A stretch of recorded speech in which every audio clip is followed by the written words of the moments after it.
This podcast is sponsored by nobody. Hey dudes, welcome to Splat from the Past, the only 80s themed horror sci-fi show where things can get totally radical. Now, I am about to cry because today I will be talking to a woman who was a huge staple of my childhood, watching a little show in the 80s called Cagney and Lacey on CBS. And I'm talking about the legend herself, Sharon Gless. Yes, I can't believe I've got Sharon Gless, Christine Cagney, coming on today. She has a memoir out called Apparently There Were Complaints. And I am just completely dumbfounded by this. I am just the luckiest fanboy in the whole wide world. You also know her as Debbie on Queer as Folk and Madeline on Burn Notice, which I never saw those shows, but she was on them. But also, she was one of the last Universal contract players in the old Hollywood system. She first made a name for herself as Maggie Philbin on Switch, and she's been in movies like Airport 1975, The Star Chamber with Michael Douglas, and so forth. And I'll try to cram most of that stuff in today. And I am just beyond terrified. But, I've been in this situation plenty of times before. I listened to some of the audio version of that book, and it is a real page turner and a toe curler. And I hope you all buy it. I hope you all download it. It is fantastic. It's out in paperback as well. Okay, Tommy, relax. Count to 10. I'd also like to thank Don LaFrida for helping facilitate this interview. Thank you, Don. So yeah, here is my interview with Sharon Gless. Hey Sharon, welcome to the show. How are you today? Tommy, hi.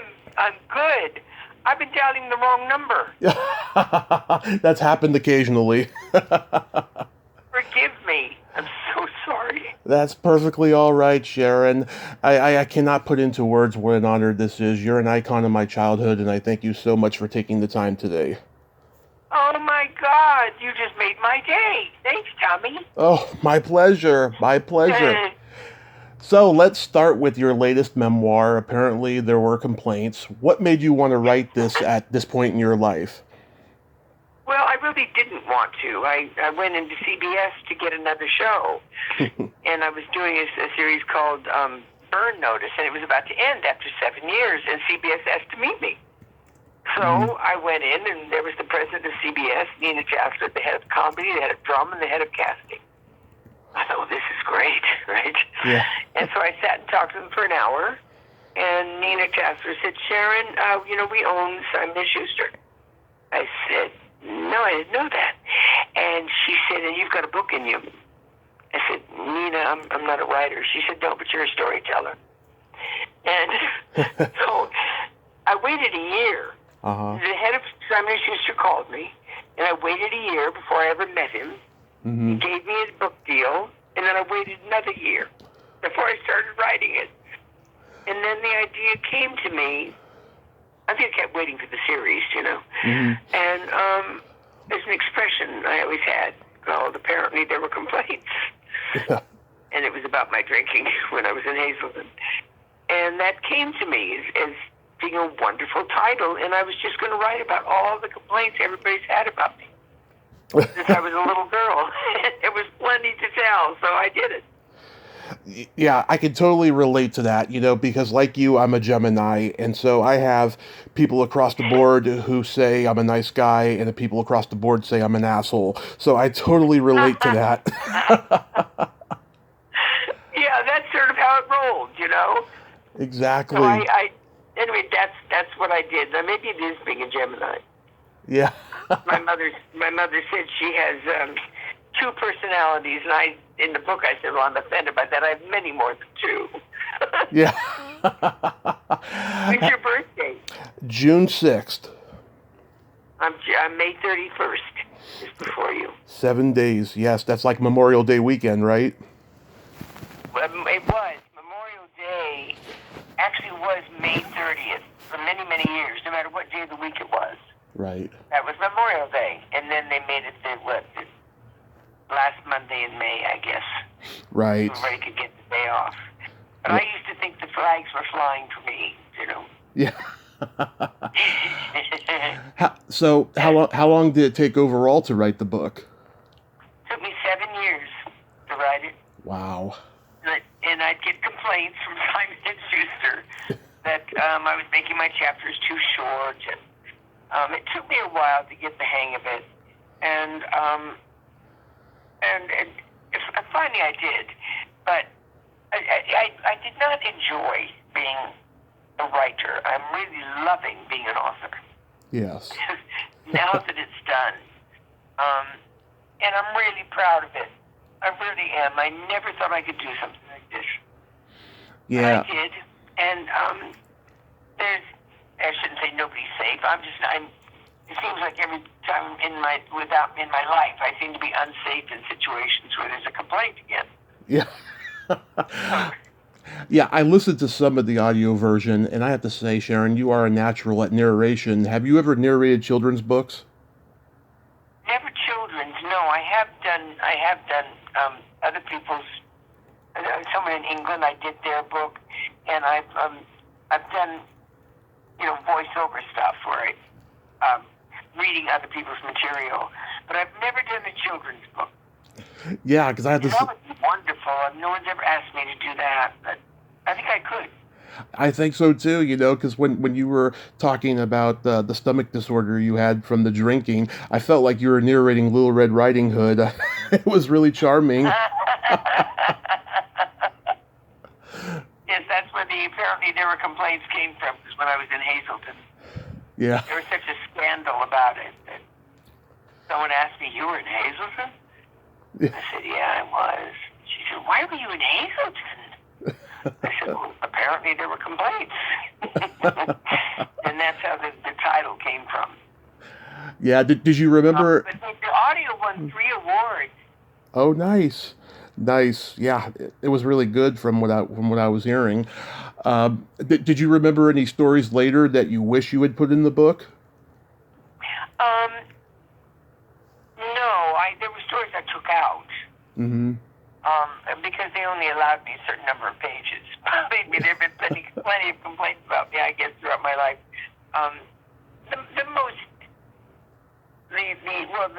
The weight and the alcohol, all of that, an adult, that was pretty raw. That was there. But it was my grandmother who was actually the one who was always complaining. But I was young, and it didn't damage me, but it made me.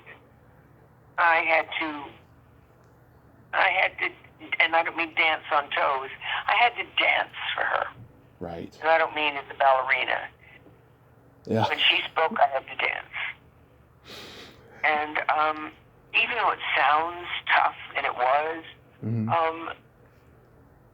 I thank her to this day for being as tough on me as she was, because she was right most of the time. Perhaps her approach was a little rough, but she was right. And I am who I am today mainly because of her. And I like me. Yeah, it's amazing how that generation. I may be the only one around who does, but I have a good time. Yeah, it's amazing how that generation of parenting was predicated on tough love and all of that. It doesn't seem like it doesn't. Spare the rod, spoil the child. Yeah, it doesn't seem like it exists today that much. It doesn't. I don't think children get spanked on their bottom anymore, because then the child will have their parents arrested for child abuse. Yeah. You have things like Time Out, where they sit and pout in the corner, but whatever works. Yeah. So going back in time, you were like the last contract player at Universal in the old Hollywood studio system. Monique James signed you to a 7-year deal with a $186 a week salary. Didn't she tell you like your voice and your face didn't match or something? Yes, I asked her. I'm trying to remember now exactly how she phrased it. I asked her why she signed me to the contract. Yeah. And she said, "I'm not going to tell you, because then you become aware of it." I was afraid of her, so I just sat there at lunch saying, okay. She said, all right, I'll tell you. I remember she said, your voice doesn't match your face. Mm-hmm. Your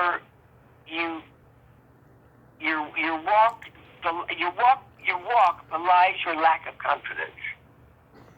She said you have the face of an angel and the mouth of a truck driver.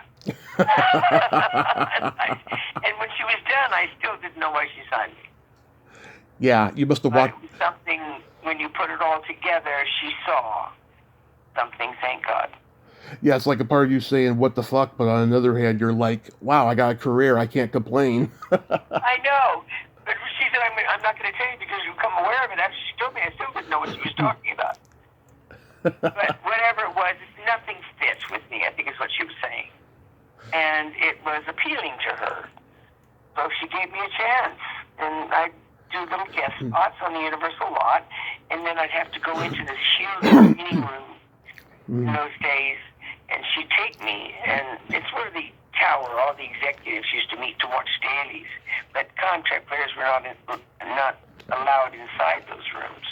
Mm-hmm. But when I had my little reel start to develop of the films I'd done there, she'd take me in there and start criticizing me. And tell me what I was doing wrong. Wow. And I sort of got it. I got it. She trained me on film. Mm-hmm.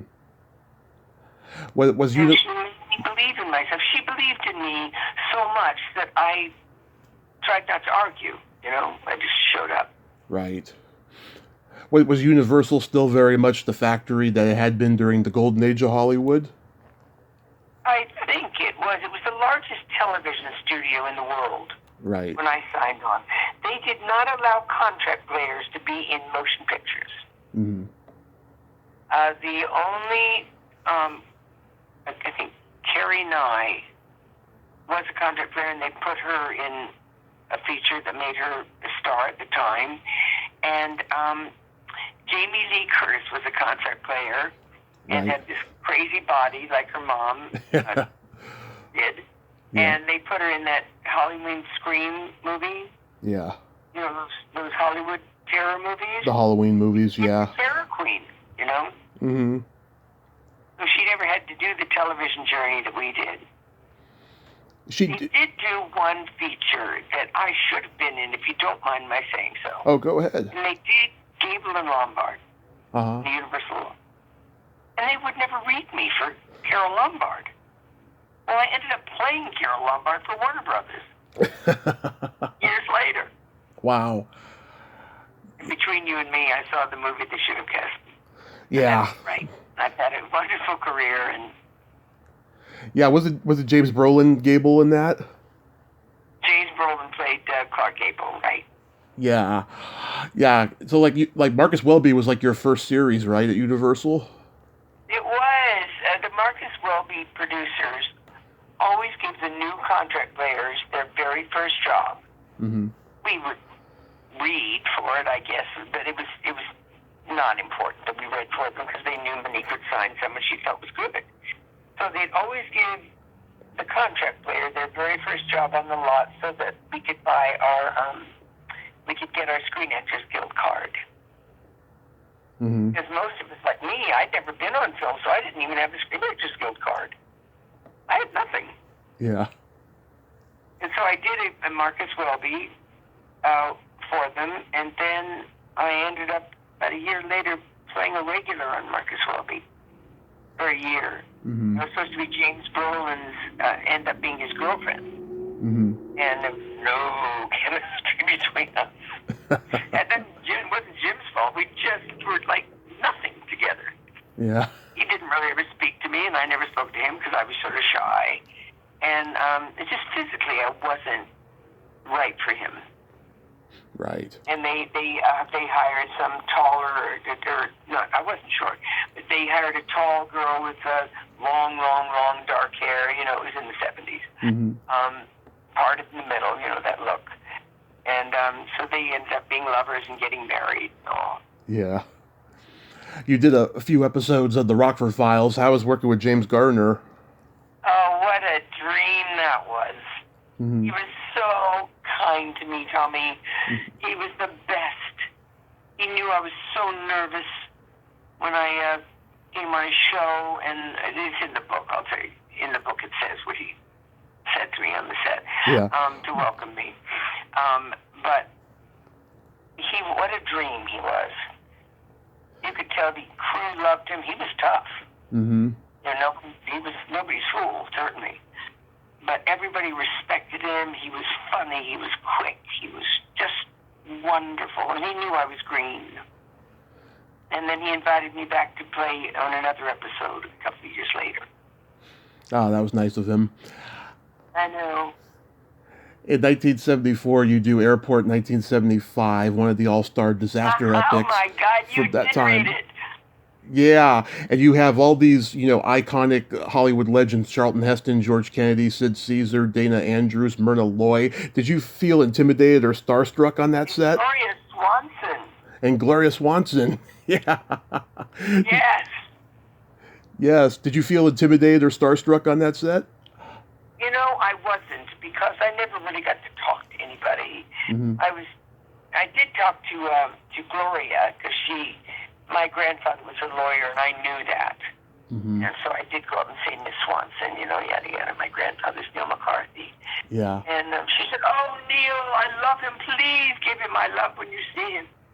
I was too afraid. She was rather dramatic. I was too afraid to tell her she'd be seeing him before I would. He had died.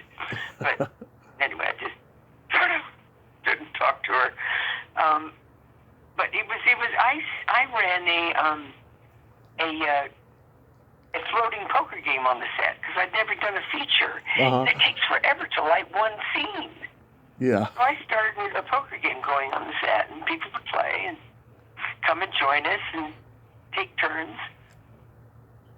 Yeah, so you got to do one movie for Universal. That's right, the only one I did. And every contract player was in it. Yeah. Every contract player played a steward or a stewardess. Now they're called the airplane, attendants, but they were called stewards and stewardesses, and they didn't have to pay us,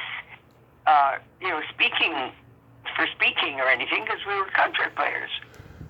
We got our little fee, and they hired a very pretty young blonde actress to come in and play the young stewardess on the show. Well, I was a young blonde actress. I could have played it.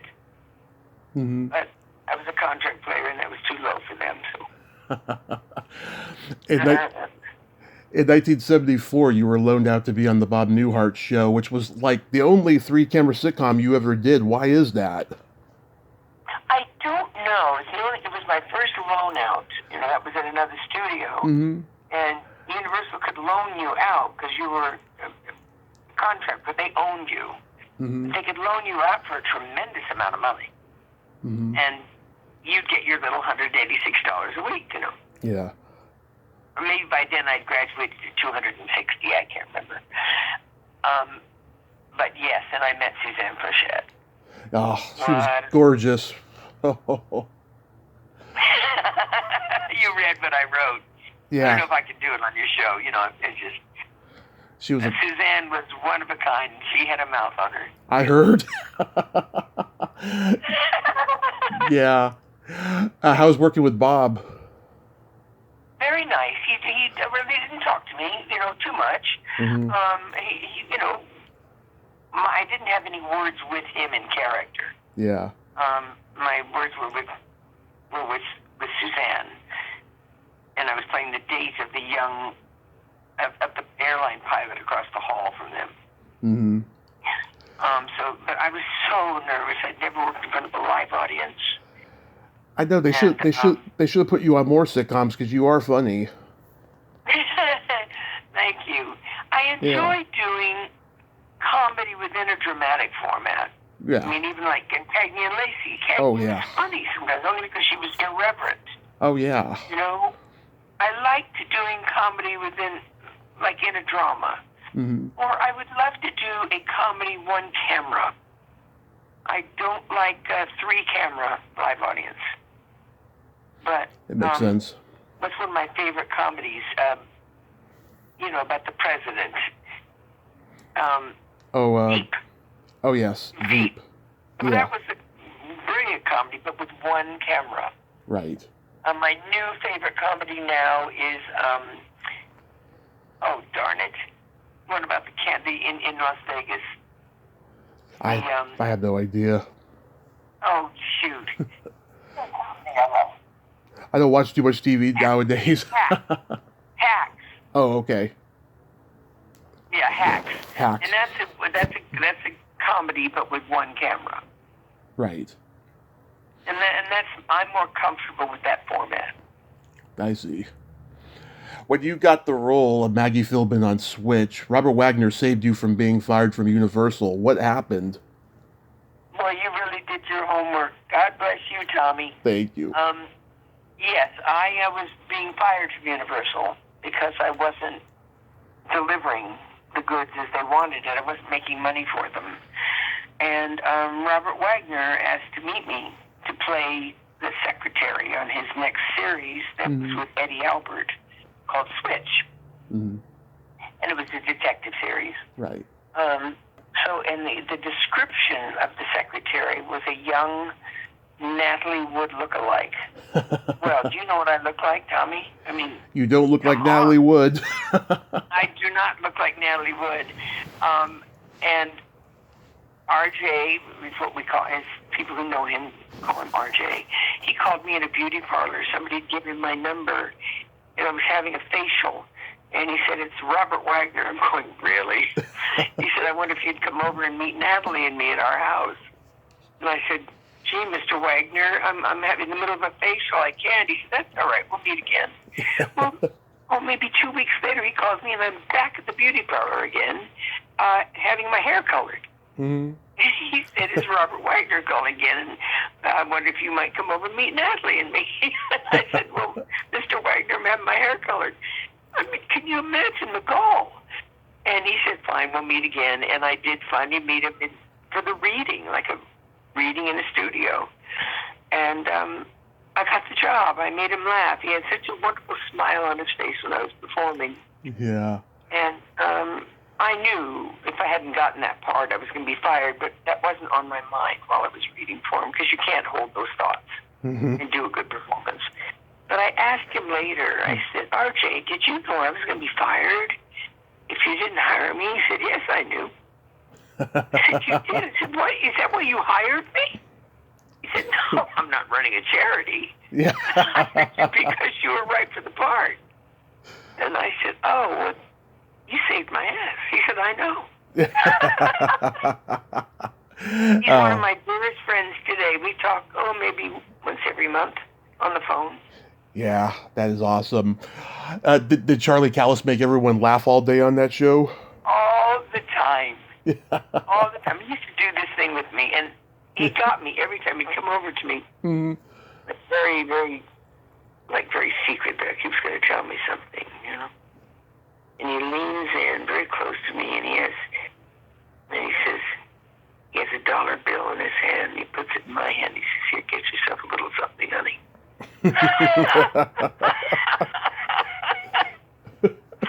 Charlie was very, very funny.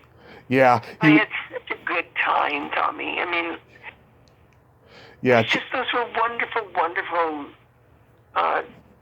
days. And then that studio was cranking out the best television there was.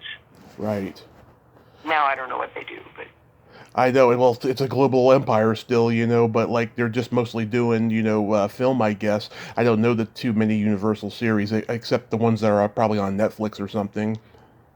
maybe. But the studio is loaned out. It's not like it's not like Universal owns that series. Right. In those days, then the studio owned all those series that were shooting in their lot. Right. It was so much fun. I was so happy there. People said to me when I first was offered the contract, they would say, "Don't sign that. You'll never be heard from again." Nobody's heard of me now. Yeah. Tell me about working with Michael Douglas in the Star Chamber. Yeah, right after I left Universal, and I was on my way to Cagney and Lacey. Yeah. Michael Douglas, I really went to meet the director of Michael Douglas's new film, and then he said, he hired me on the spot, and he said, but would you mind meeting Michael Douglas first? I said, no, not at all. And he was a very nice man. We were not friends. We never became friends. It was very much a business, actor, actress on the set thing. Yeah. But I did have a bed scene with him. Mm-hmm. I don't know if you want to hear that. Go ahead. It was nothing like the scene she's famous for with Kathleen Turner. Right. This was a post-coital scene. Yeah. The camera pans up my, I guess, part of my rear bottom. Yeah. Goes up my back and settles on my face, and I have a monologue after we've made love. And it was so hot. It was in the summertime, and they had to turn off the air conditioners on the set, Yeah. While we shot, my bare breasts were sticking to his chest, and oh my God, it was, for me, it was a young actress. I was so embarrassed, but he never looked. He always turned away. Every time I got out of bed, he'd turn his head, and then he'd get in bed again for the next take, never looking at me while I got in and took off my robe and planted my breast on his chest again. Stuck to him. It was just so embarrassing. I love it. Were you looking to... He was a terrific guy. I never really knew him as a friend. We never talked much. But Yeah. Were you looking to do more mainstream films at that time? yes, that's what I wanted to do. When I grew up, I thought, I want to be in the movies. Yeah. And I had just accepted this series called Cagney and Lacey. Mm-hmm. And Michael's movie arranged my shooting so that I could show up on the first day of shooting of Cagney. Yeah. And so I had lunch with Michael, and I said, Michael, am I making a mistake? I've just been given this series. It's called Cagney and Lacey, and now I have a movie with you. Do you think I should? I didn't know you just can't pass on a series once you've committed to it. But I said, do you think I should not do this and then just maybe just stay in the movies? He said, Sharon. I said, yes. He said, have you ever heard of the streets of San Francisco? I said, yes. He said, enough said. Do that Cagney and Lacey show. He said, I would not be sitting with you here today had I not done this series. No one knew who I was. Yeah. I said, oh, yeah, okay. So I did what he said, and Cagney and Lacey changed my life. Yeah. So you replaced Meg Foster, who had replaced Loretta Swit, and given that there hadn't been any female cop shows other than maybe Charlie's Angels and Policewoman, did you think the show would be a huge success? No. I was offered the part before Loretta was. Okay. And I turned it down because I just didn't want to be packing a rod. I had just done a pilot playing a cop, Mm-hmm. and it didn't sell. And the idea of doing this series just didn't appeal to me. So I had no idea. Barney said actors are not always the best judges of material. So Barney offered it to me 3 times, and finally the 3rd time I did accept it. And I got smart.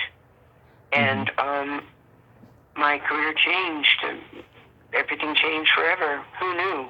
I had no idea the power that series would have and the changes it would make in the women's lives and in the women's movement. And Yeah. it was just timely, but I didn't know. Did it was very controversial. Some of our shows, affiliate stations, would not air. Mm-hmm. Because we were talking about women's issues, about abortion, and about alcoholism And rape and all kinds of stuff. Yeah. That we started dealing with that some smaller towns did not want to hear about. Yeah. Did it ever? I got smart. did it ever bother you that there weren't like 10 or 12 imitators of Cagney and Lacey on TV at the time? Well, it never bothered me. I was surprised after we were over.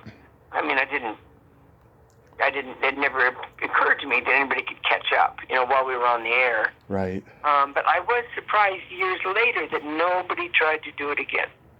Yeah. Then finally it has been done, but if you don't mind my saying, and God bless them, because it should be attempted. Mm-hmm. Parts for women, but nobody ever topped that show. Nobody did. No. No. I saw a remake of it in London. Oh, yeah? They did an exact copy of it. I thought, wow, what balls. I forget the name of it, but it was two women's names. They were cops. They did exactly the same story. I said to Barney, why don't you sue them? I mean, they're very clear in the newspaper. They said, we're going to do a new Cagney Lacey. Mm-hmm. And Barney didn't own it solely, and he just said to go after it. The BBC and stuff, it's not worth it. Yeah. So he allowed them to do it. And it was very good. Not as good as Cagney and Lacey. Yeah. Something in Bailey it was called. I forget. Yeah. Scott and Bailey. That was it. Scott and Dale? Scott and Bailey. And Bailey. Scott and Bailey. Right. And I watched it. It was a good show. It wasn't Cagney and Lacey, but nice try, Yeah. I remember watching the show with my grandmother when it was on CBS in the 80s, and looking back, the thing that I've always loved about the show is watching the chemistry of you two, because you two were very different people, and you complemented each other with humor and pathos, and you two could counterbalance between being funny and being serious at the same time, or and vice versa. Was that feeling conscious, like the first day of rehearsal when you first stepped onto that set? No, I don't.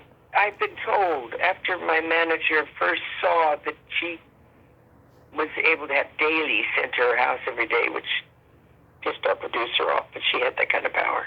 And after she saw Tyne and me on camera together, she called me. She said, "There's chemistry there." And I don't know what chemistry is. I mean, I know it if I see it. Yeah. But I don't think actors could ever take credit for chemistry. You just can't. Yeah. I'm told that in Gone with the Wind, Gable and Vivian Lee hated each other. Yeah. But there was chemistry on film, Yeah. Now, Tyne and I loved each other. Forgive me, I didn't mean to make that comparison. Mm-hmm. She was very generous to accept me as her third Cagney. She loved her second one, you know? Yeah. So, but it apparently there was something between the two of us that we weren't aware of. But they sent me the film. I don't know if I'm talking too much. No, go ahead. When I was asked to replace the Cagneys, I needed to know what was the problem, because maybe I don't have what they need. And I watched Tyne and Meg together, and Meg's a wonderful actress, as of course is Tyne Daly. And I noticed they were too similar. There was no contrast between the two. And I thought, well, maybe I'll go in knowing that. And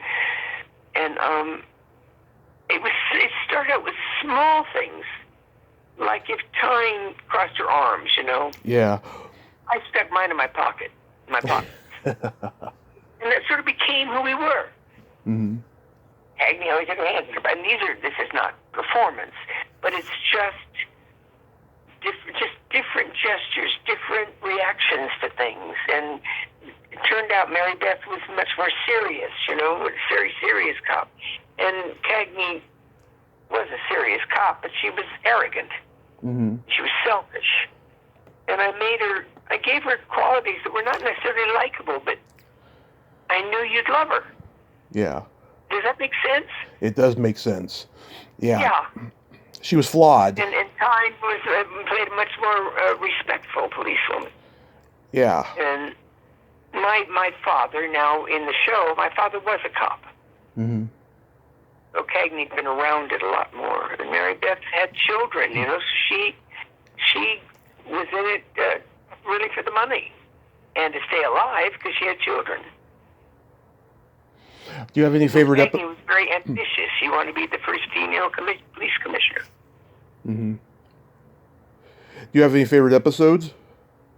Do I? Yeah. I have the most fun one. Uh-huh. I think that I was, it was called To Serve with Love. Oh, that's a good one. And, yeah, because it's not a typical Cagney and Lacey. And that's why I enjoyed it so much. It was, Cagney was put in charge of throwing a banquet for Lieutenant Samuels, the boss. Mm-hmm. And throughout the whole episode, you see what she goes through to try and score this party. Yeah. And at the end, Tyne and I do a cooking scene together. It's like Lucy and Ethel. Mm-hmm. It's so good. And I say so myself. The two of us together were wonderful in that. And we'd never done anything like that before. Mm-hmm. And I think the work I'm the most proud of were the two drunk. It was a two-parter. Tyne was given a two-parter about her breast cancer. Mm-hmm. And at the end of the series, I was given a two-parter addressing Cagney's alcoholism. Yeah. She's been drinking for 6 years. You know, you always saw her with a drink in her hand. Yeah. In fact, Tyne and I even had this thing before we ever seriously addressed it. Whenever I'd walk in the precinct, Mm-hmm. I'd ask Tyne, I said, just have your hand open with 2 aspirin. Nothing said. Mm-hmm. She was very judgmental, Mary Beth's character. So she just stick her hand out with 2 aspirin, knowing that Cagney probably has some lousy hangover. And I just took them and not a word was spoken. And we made jokes about Cagney's drinking, and then at the end we had to address the fact that her father was an alcoholic. He died of it. Mm-hmm. And her losing her father was horrible for her. She was young emotionally, Cagney was. Yeah. A bit of a brat. And losing her father and hitting the sauce even harder, Bonnie said, let's do it. So he had the script written, a two-parter, and he called me into his office and said, this is what we've come up with. I think it's very good, but you need to see it. We're not going to show it to anybody. Mm-hmm. So I wrote it. I took it home and I read it, and I came back to his office the next morning and I said, it's brilliant. Who are you going to get to play it? Mm-hmm. I thought it was way over my head. Thought I can't. You know, I didn't want to do Arthur. Remember Arthur? Yeah. Which was brilliant. But I had to do it without it being comedy, you know. My middle name is Arthur from that movie, by the way. Is it? Yep. Yep. Okay, Tom. Yep. My mom loved Arthur. She loved Dudley Moore. Me too. Yeah, he was brilliant. My favorite episodes. My friend Julia Fulton played Sarah Jones. Do you remember her? Yes. Yeah, the rapist. And then they did a follow-up episode where she's in court. Yeah. She says hi, by the way. And Yes. Yes. She says hi, and she would love to reconnect with you. Oh, please give her my love. Well, a voice out of the past. How nice. Yes, I will. I love that episode. She's so great in it. And then there's Yes, she is. Disenfranchised, where my friend Allison Croft, she was like 11. She played a little girl whose sister was being molested at home, and Cagney was putting pressure on her to testify in court. Allison is a acting teacher now, and she was so Oh my God. she was so well beyond her years in that role. It's no wonder that her students work today, because she's that good. Oh my God. God bless her. Please Yeah. tell her I said hello. I will. She said you were a badass. I know I was. But I wasn't in person. Yeah. My character was a badass, but I wasn't. Yes, your character. Nice. Yes. And also, there's this one episode I like where Cagney and Lacey go to L.A., and there's a part where you're questioning people in a hot tub, and then you're like, sorry, we didn't mean to ruin your party. And they're like, oh, we're not having a party. We're closing a business deal. And then you walk away, and Tyne's like, this town is so weird. Oh, that was brilliant. A couple of years ago. I'm sorry, my assistant just said I have another interview in 3 minutes. I'm so sorry. Okay, I'm going to wrap this up. I'm having the best time with you, Tommy. I know. I appreciate it so much. A couple years ago, I talked to Dan Shore, who played Jonah Newman in season 5. Said he loved working with you and Tyne, but being killed off in that season made him broke for 5 years. Oh no, I love him. Yeah, I'll tell him you said hi too. God. Please give him my love. Yeah, absolutely. Apparently, there were complaints. Is available on Amazon and your website, SharonGless.com. Yeah. And it's available in paperback now, which is cool because there's not a whole lot of paperback these days, but it's making a comeback like vinyl. And what's and my audio's won 3 awards. awesome? What's next for Sharon Gless? What you got going on? What am I doing? I'm just getting through Christmas. I just did a feature. Mm-hmm. Not just, but it's going to be coming out in April. Yes. With Pierce Brosnan. Love it. And I have just one scene in it, and it is crazy. It's the most foul-mouthed scene I've ever done in the history of my career.